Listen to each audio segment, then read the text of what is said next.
बाबा ने कही देखो ब्राह्मण आशीर्वाद दें तो हंसी मत उड़ाओ। क्यों? इतना सुंदर श्लोक है, लिखने योग्य श्लोक। हाँ, विप्रा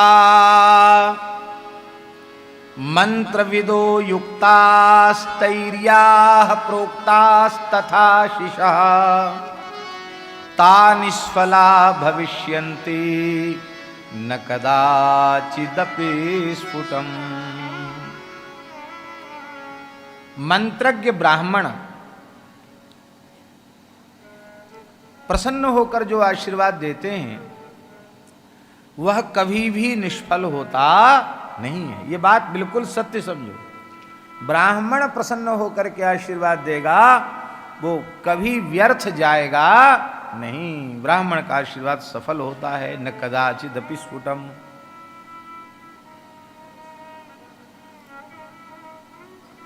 लेकिन यहां एक बात और दी है, वो ये है कि ब्राह्मण आशीर्वाद दे और वो मंत्रज्ञ ब्राह्मण आशीर्वाद दे, वो निष्फल नहीं होगा। पर उस ब्राह्मण में आशीर्वाद देने वाले में ये लक्षण होने चाहिए। ये लक्षण नहीं होंगे तो आशीर्वाद की पूर्ति में संदेह है। बहुत सुंदर श्लोक है। ये सूयानृत दंभेर्ष्या हिंसा मान विवर्जिता न तेषां सत्यशीलानां आशीषो विफला कृता। जिन ब्राह्मणों में असूया दोष नहीं है, इससे एक बात स्पष्ट है कि ब्राह्मणों का धर्म है आशीर्वाद देना, तो ब्राह्मणों में ये लक्षण होने चाहिए। ये लक्षण होंगे तभी उनका आशीर्वाद सफल होगा, तभी उनके द्वारा किया गया कराया गया वैदिक कृत्य भी सफल होगा। इसलिए इस श्लोक के माध्यम से ब्राह्मणों को सावधान किया जा रहा है कि आपके आशीर्वाद का अभिलाषी सारा जगत है। अरे कहाँ तक कहें, भगवान भी ब्राह्मण के आशीर्वाद के आकांक्षी हैं। विप्र प्रसादात धरणी धरो हम, विप्र प्रसादात अजिता जितो हम। है ब्राह्मण की कृपा से, ब्राह्मण का आशीर्वाद भगवान भी चाहते हैं। तो ब्राह्मण में ये लक्षण अवश्य होने चाहिए। ध्यान से सुने आप लोग, कौन सा लक्षण होना चाहिए? सबसे पहले ब्राह्मणों में असूया दोष नहीं होना चाहिए। असूया का अर्थ क्या होता है? गुणेषु दोषा विष्करण मसूया। गुणों में दोषों का जो आविष्कार है उसको असूया कहते हैं। बहुत से लोगों का स्वभाव होता है दोष देखने का। अच्छाई को भी कुछ न किसी बुराई के रूप में देखेंगे वो। अच्छाई तो उनको दिखती ही नहीं, केवल दोष ही दिखते हैं। तो ब्राह्मण का स्वभाव होना चाहिए कि वह किसी के भी गुण में दोष देखे नहीं। हाँ, दोष में भी यदि हो सकता हो तो कोई गुण देख ले, पर किसी में दोष दर्शन न करे। देखो, दोष दर्शन जो होता है, बहुत ध्यान से सुने ज्ञानेश्वर जी, वो स्वदोष दर्शन ही होता है। जिसे हम परदोष मानते हैं वो स्वदोष ही होता है। हम जब तक सदोष होंगे तब तक हमें दूसरों में दोष दिखेंगे। जब हम स्वयं सर्वथा निर्दोष हो जाएंगे तो सारी सृष्टि परमात्मा के रूप में दिखाई पड़ेगी, किसी में दोष नहीं दिखाई पड़ेगा। हम पूर्ण निर्दुष्ट हो जाएं, निर्दोष हो जाएं, तो किसी प्राणी में हमको दोष नहीं दिखेगा। हमें सदा अपने दोष ही दूसरे में दिखते हैं। पहला गुण होना चाहिए, हम गुणों में दोष न देखें। देखो, भगवान दत्तात्रेय कहां प्रकट होते हैं? कहां प्रकट होते दत्तात्रेय जी? किसके पुत्र हैं दत्तात्रेय भगवान? अत्रि और अनसुईया के। किसके पुत्र हैं? महर्षि अत्रि और उनकी पत्नी महासती अनुसुईया से प्रकट हैं भगवान दत्तात्रेय। अनुसुईया, अनुसुईया माने जो कभी किसी में दोष देखती ही नहीं, जो असूया दोष से रहित है वो अनुसुईया है। और अनुसुईया जो वृत्ति है उसका स्वामित्व कोई सामान्य व्यक्ति नहीं कर सकता। उसका कांत, उसका पति, उसका स्वामी अत्रि ही हो सकता है। अत्रि माने, अत्रि माने क्या होता है? नए समास है ना, जिसमें तीन न हो, अर्थात त्रिगुणातीत, गुणातीत। जो गुणातीत पुरुष है उसको अत्रि कहेंगे। इसके दो अर्थ हैं। गुणातीत पुरुष असूया दोष से रहित होगा, अनुसूया वाला होगा। अनुसूया वृत्ति वाला व्यक्ति ही गुणातीत होगा। तो अनुसूया और अत्रि, इनका जब संयोग होता है तो भगवान प्रकट हो जाते हैं, दत्तात्रेय प्रकट हो जाते हैं, गुरु तत्व प्रकट हो जाता है। इसलिए ब्राह्मणों में दोष दर्शन का स्वभाव नहीं होना चाहिए और बुरा नहीं मानना। सीधे साधे कम पढ़े लिखे ब्राह्मण भले ही किसी में दोष न देखें। जो जितना ज़्यादा पढ़ लिख जाता है, हम बुराई नहीं करें पढ़े लिखे लोगों की, पर जो जितना ज़्यादा पढ़ लिख जाता है वो उतना ज़्यादा दोष देखने लग जाता है। हम दूसरे के नहीं कह, हम अपनी कह रहे हैं। हम पढ़े लिखे ज़्यादा नहीं हैं, लेकिन इतना भी नहीं पढ़े होते तो शायद और कम दोष दिखते।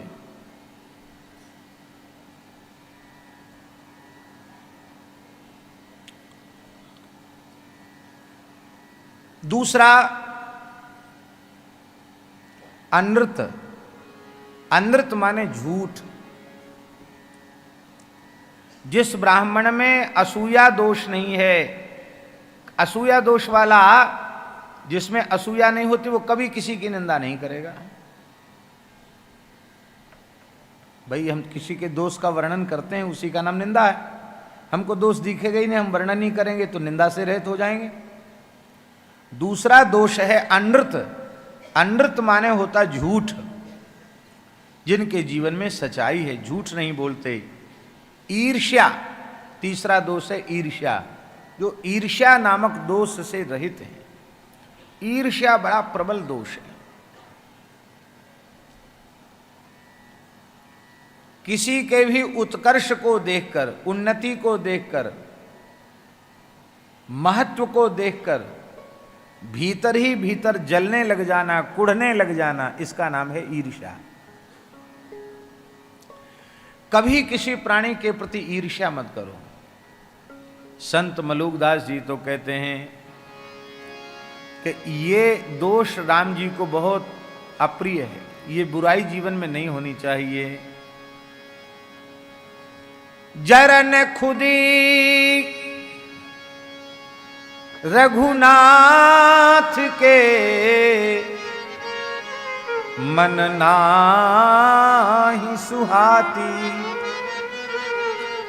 जाके जिय अभिमान है ताकि तोरत छाती। दूसरों की उन्नति को देखकर जलना और स्वयं श्रेय लेने की भावना रखना, मैंने ऐसा किया, मैंने ऐसा किया, मैं ये कर दूंगा, मैं वो कर दूंगा, ये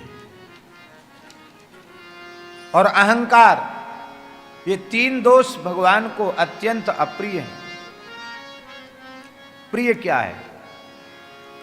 एक दया अरुदीनता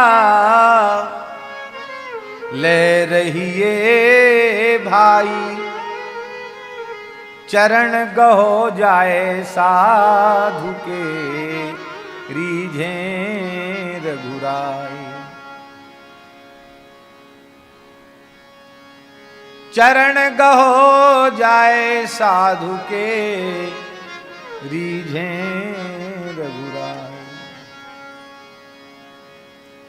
गर्वन की जय बावरे,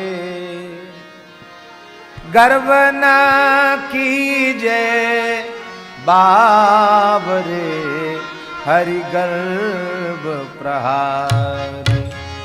गर्व न कीजे बावरे, हरि गर्भ प्रहारी। गर्व ही ते रावण गया, गर्व ही ते रावण गया। पाया जी दुख भारी, पाया जी दुख भारी। गर्व न कीजे बावरे, हरि गर्भ प्रहारी। गर्व न कीजे बावरे, हरि गर्भ प्रहारी।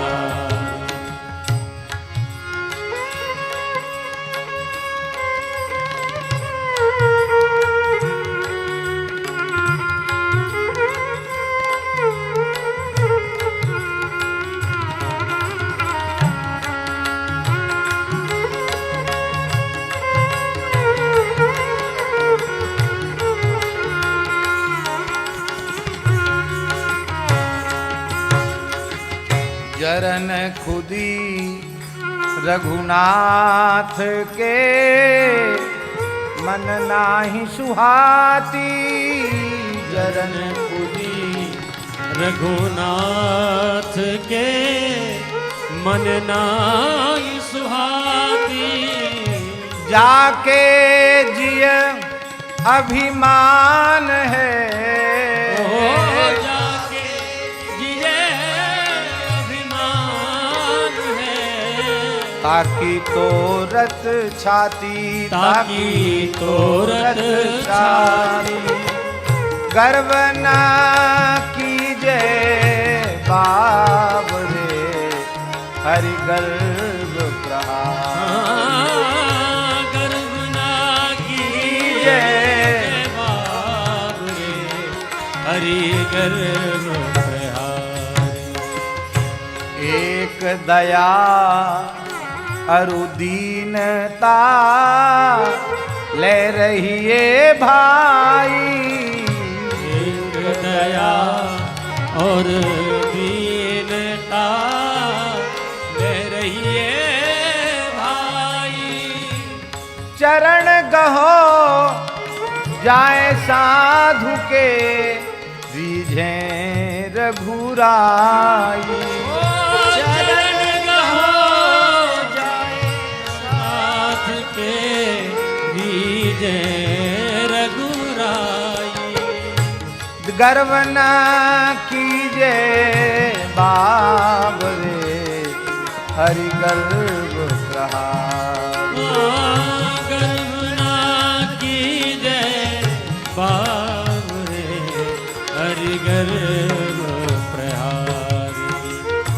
यही बड़ा उपदेश है, पर द्रोह न करिए। यही बड़ा उपदेश है, पर द्रोह न करिए। कहे मलूक हरि सुमिर के, भव सागर तरिए। कहे मलूक हरि सुमिर के, भव सागर तरिए। गर्व न कीजे बावरे, हरि गर्भ प्रहारी। गर्व न कीजे बावरे, हरि गर्भ प्रहारी। गर्व न कीजे बावरे, हरि गर्भ प्रहारी। हरि गर्भ प्रहारी, हरि गर्भ प्रहारी।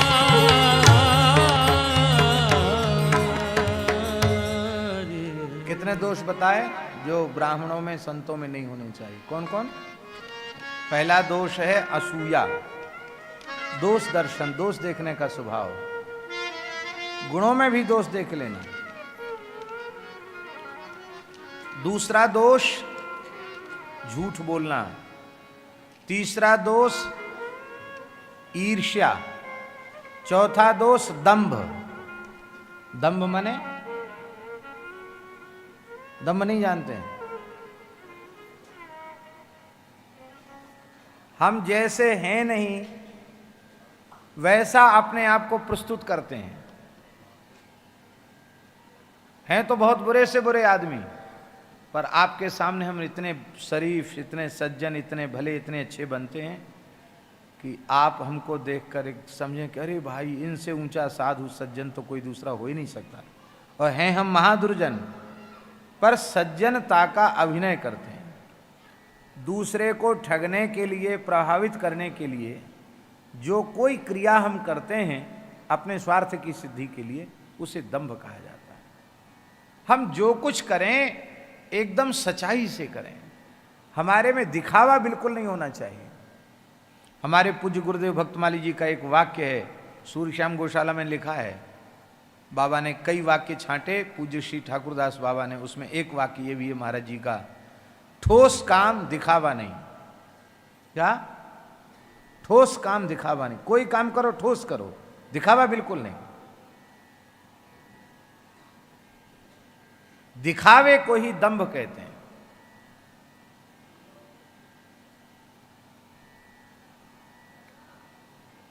विनय पत्रिका में गोस्वामी जी ने कहा, करो जो कछु धरो सचि पचि सुकृत सुला बटोर, पैठ उर बरवस दयानिधि दंभ लेत अंजोरी, कैसे देऊ नाथ ही खोर, काम लोलुप भ्रमत इत उत भगति परिहरि तोर।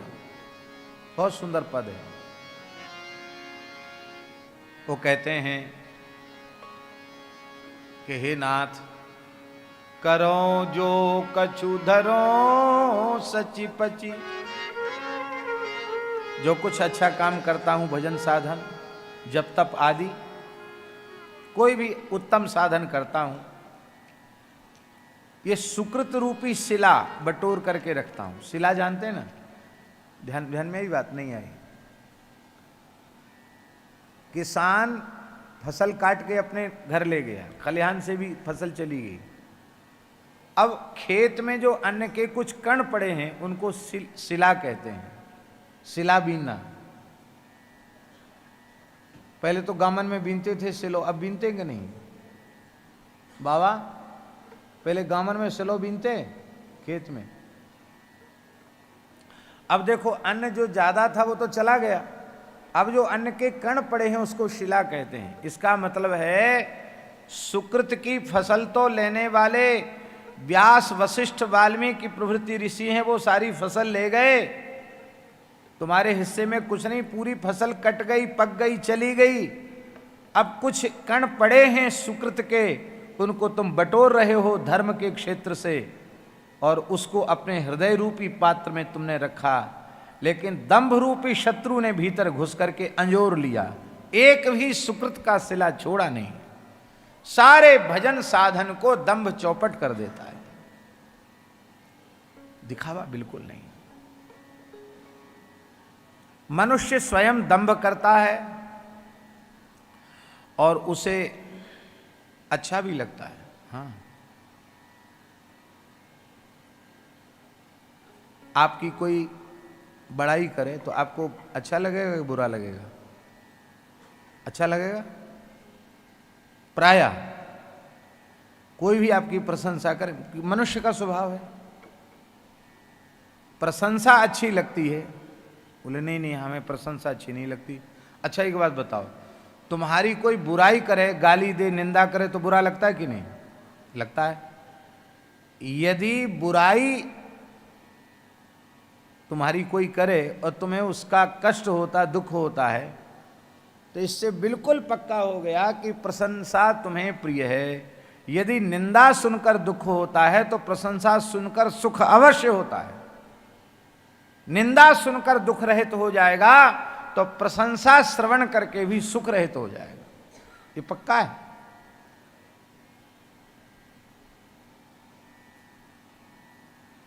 हम कहने को तो हम कह देंगे हमको बड़ाई अच्छी नहीं लगती, बुराई अच्छी लगे तब ना, बुराई तो अच्छी नहीं लगती हमको।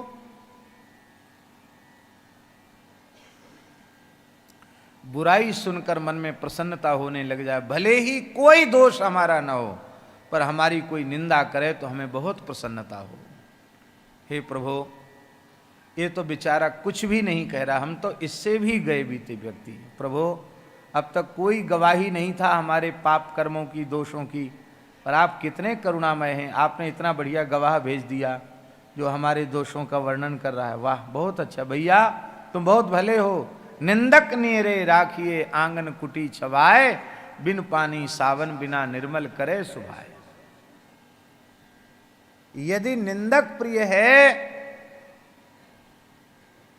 तो प्रशंसा तुम्हें नुकसान नहीं करेगी, और नहीं तो निंदा, यदि निंदा आपको अपनी बुरी लगती है तो प्रशंसा भी आपको पचेगी नहीं। और प्रशंसा प्रायः झूठी होती है। प्रशंसा प्रायः झूठी होती। हम बैठे होते हैं, लोग कहते हैं अरे भाई महाराज को क्या कहें, सूर्य के आगे क्या दीपक दिखाना। अब सूर्य हमको बना दिया, प्रशंसा हुई कि नहीं? हम सूर्य होते तो मलुक पीठ की लाइट तो कम से कम कटवाई देते। क्यों? लाखों रुपए का बिल जा रहा है, तो झूठी बात है। अरे महाराज आप तो सरस्वती आपके आगे मौन है। अरे राम, कहाँ ब्रह्म विद्या वाग देवता सरस्वती, कहाँ हम कलिमल घृषित प्राणी। झूठी बात है। अरे आप तो बड़े विद्वान हैं, बड़े पंडित हैं। कुछ नहीं है। काम क्रोध मद लोभ की जो लो मन में खान, तौलो पंडित मूर्ख तुलसी एक समान। अभी हमारे विकार नष्ट नहीं हुए हैं तो हम कैसे अपने को पंडित माने? मूर्ख में और पंडित में क्या भेद है फिर? हम पंडित नहीं हैं। हमको कोई पंडित कहता, विद्वान कहता तो वो झूठ बोलता है। हम पंडित विद्वान नहीं हैं, पर हमें ये प्रिय है। हम कहते हैं हाँ जरूर, हम तो पंडित ही, विद्वान ही। प्रशंसा प्रायः झूठी होती है। प्रशंसक जितना अहितकर होते हैं, निंदक उतना ही हितकर होता है। पर यह बात हम लोगों की समझ में नहीं आती। प्रशंसक जितना हानि पहुंचाता है, निंदक उतना ही लाभ पहुंचाता है। हमें सावधान करता है, उस बुराई से हमको बचाने की कोशिश करता है, और हमारे दोष पाप का परिमार्जन करता है। इसलिए हमारे जीवन में दंभ नहीं हो, बिल्कुल दिखावा नहीं।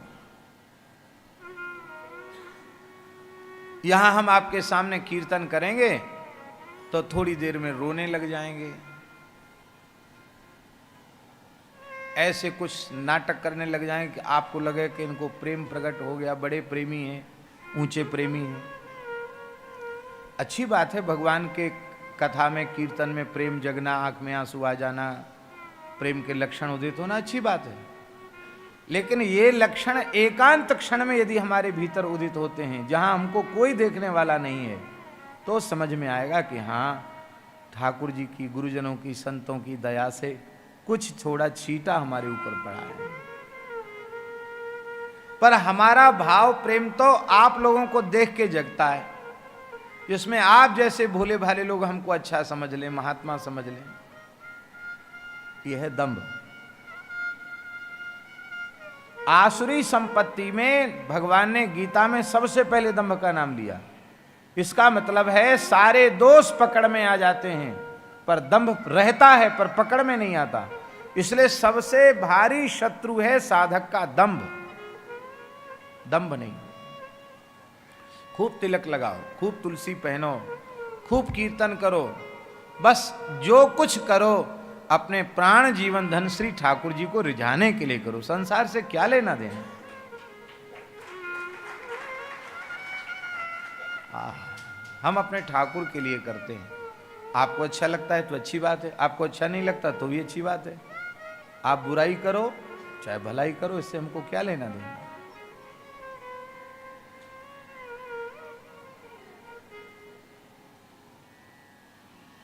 श्री मीरा जी कहती बाला में बैरागण होंगी। किस लिए होंगी बैरागण? जय भैसा मारो गिरिधर रीझे, सोई भेष धरूंगी बाला में बैरागण। ये है, दंभ नहीं होना चाहिए ब्राह्मण में, साधु में दंभ नहीं होना चाहिए। तीसरा दोष है असूया, अनृत, दंभ, ईर्ष्या, 4 दोष हो गए। चौथा दोष है हिंसा। मनवाणी क्रिया से किसी भी प्राणी की हिंसा न करे, किसी भी प्राणी को दुख न पहुंचावे, स्वयं कष्ट सहले पर दूसरे को कष्ट न पहुंचावे, इसका नाम है अहिंसा। और चौथा, कितने हो गए? 4 हो गए, 5 हो गए। असूया, अनृत, दंभ, ईर्ष्या, हिंसा, 5 हो गए। छठा दोष है मान। मान माने अभिमान, अहम शून्य। ये 6 प्रकार के दोष जिस ब्राह्मण में नहीं होंगे और मंत्रज्ञ होगा, वह पवित्र सदाचारी होगा, और ये 6 दोष नहीं होंगे, और उसकी वाणी से जो निकल जाएगा वो सत्य ही होगा, इसमें संदेह नहीं है।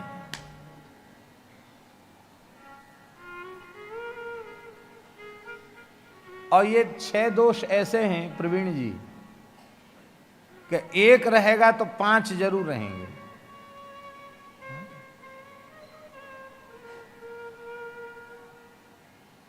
संयोग शिष्ट होते हैं व्याकरण में, संयोग शिष्टानाम सहैव प्रवृत्ति ही सहैव निवृत्ति, है ना। संयोग शिष्टों की एक साथ प्रवृत्ति होती है, निवृत्ति होती है। तो संयोग सृष्टि जैसे विधि जैसे हैं ये दोष।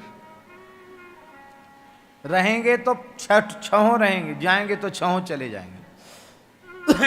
हम आपसे पूछते हैं,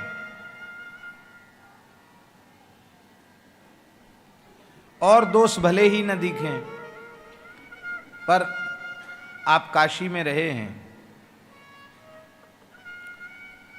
अहम शून्य विद्वान देखे हैं बहुत कम। परम पूज्य श्री पुरुषोत्तम त्रिपाठी जी जैसे कोई एक महापुरुष होते हैं जो ऐसे विद्वान के इस युग के पाणिनि थे वो, पर इतनी सरलता, इतने सहज, इतने सरल, क्या कहना।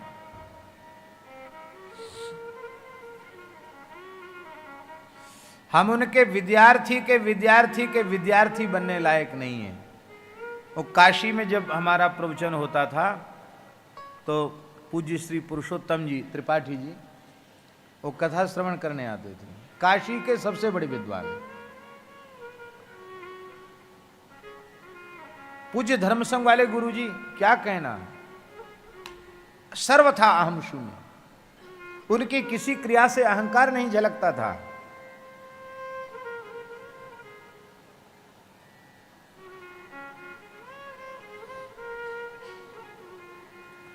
उनकी किसी भी क्रिया से, यहां से जाओ, उनकी किसी भी क्रिया से अहंकार नहीं झलकता था। अरे और तो और पूज्य सदगुरुदेव श्री भक्तमाली जी महाराज के जीवन को जिन्होंने देखा है, कोई न जनावे तो पता ही नहीं चले कि ये पढ़े लिखे हैं।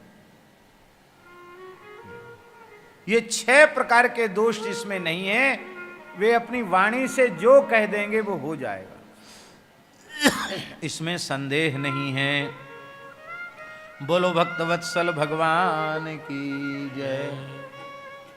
प्रतिदिन सत्संग एवं दर्शन के लिए श्री महाराज जी के ऑफिशियल चैनल को जरूर सब्सक्राइब करें।